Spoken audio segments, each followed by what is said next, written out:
ईश्वर से नहीं कर्मों से डरिए, क्योंकि ईश्वर माफ कर देते हैं लेकिन कर्म नहीं।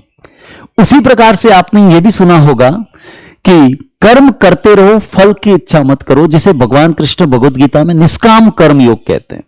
लेकिन क्या आप जानते हैं कि कर्म कितने प्रकार के होते हैं? तो आइए समझते हैं। उपनिषदों को पढ़ने और समझने के बाद पता चलता है कि हिंदू धर्म में 3 प्रकार के कर्मों की बात कही गई है। पहले कर्म वो है जिसे प्रारब्ध कहा जाता है।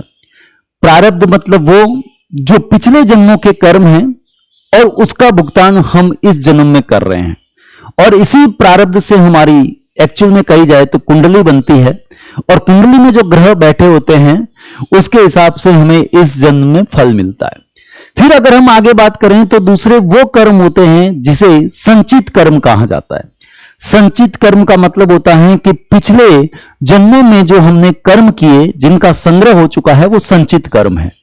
और तीसरे प्रकार के कर्म ऐसे होते हैं जिसे हम क्रियामान कर्म कहते हैं।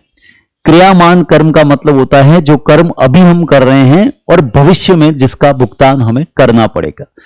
इसीलिए कहा जाता है कि कर्मों को बहुत ढंग से करना चाहिए, बहुत सोच विचार और विवेक के साथ करना चाहिए, क्योंकि भगवत गीता में कहा गया है कि जिस प्रकार से हजारों गायों के बीच बछड़ा अपनी मां को ढूंढ लेता है, उसी प्रकार से कर्म इंसान को कहीं न कहीं ढूंढ ही लेते हैं।